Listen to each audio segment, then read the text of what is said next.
இப்ப கடைசி காலத்துல இயேசு பிரத்யட்சமாய் வெளிப்படும் போது அவர் பிரத்யட்சமாய் இறங்கி வந்து ஒலிவ மலையில அவருடைய பாதங்கள் நிற்கும் என்று வேதம் சொல்லுகிறது.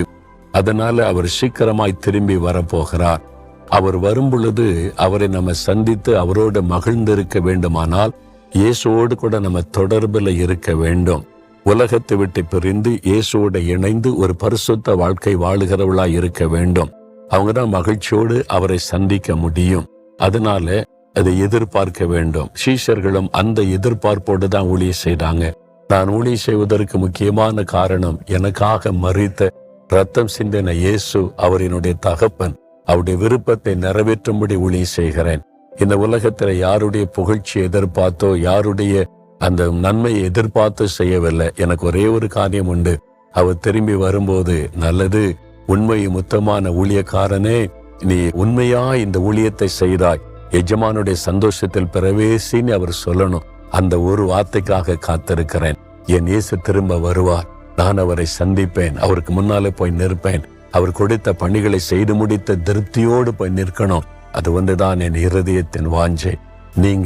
நீங்க ஒருவேளை முழு நேர ஊழியத்துக்கு தெரிந்து கொள்ளப்படாவிட்டாலும், டீச்சரா இருக்கலாம், பேங்க்ல வேலை செய்யலாம், பிசினஸ் மேனா இருக்கலாம், ஸ்டூடெண்டா இருக்கலாம், நீங்களும் தேவனால் தெரிந்து கொள்ளப்பட்டு ஒரு குறிப்பிட்ட பணியை செய்ய நியமிக்கப்பட்டிருக்கிறீங்க.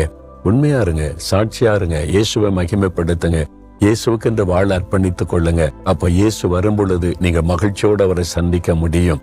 அவர் சீக்கிரமாய் வருகிறார், இனி தாமரம் பண்ணார். அவர் வருவது நிச்சயம். அவரை சந்திக்க ஆயத்தப்படுங்க. அதுக்கு நீங்க ஆயத்தமா? இன்றைக்கு அவர் வந்தால் அவரை சந்திக்க நீங்க ஆயத்தமா? யோசித்து பாருங்க. இல்லாட்டா உங்களை அர்ப்பணித்து, ஆண்டவரே உம்முடைய வருகையில உம்மை சந்திக்க நான் எப்பொழுதும் ஆயத்தமா இருக்க, என்னை ஒப்பு கொடுக்கிறேன், நீங்க கொடுத்த பணியை நான் உண்மையை மொத்தமாய் நிறைவேற்ற அர்ப்பணித்துக் கொள்றேன்னு சொல்லுங்க. அப்ப மன மகிழ்ச்சியோட தைரியமா சொல்ல முடியும், இயேசுவே நீ திரும்பி வரப்போகிறேன், நான் அதை விசுவாசிக்கிறேன், உண்மையை மொத்தமாக நான் நடந்து கொள்ள என் அர்ப்பணிக்கிறேன். நீர் வரும்பொழுது மகிழ்ச்சியோடு சந்திக்க நீங்க என்னை ஆயத்தப்படுத்தி பரிசுத்தப்படுத்தி நான் எதிர்பார்ப்போடு காத்திருக்க எனக்கு கிருபை கொடுங்க. இயேசுவின் நாமத்தில் ஆமேன், ஆமேன்.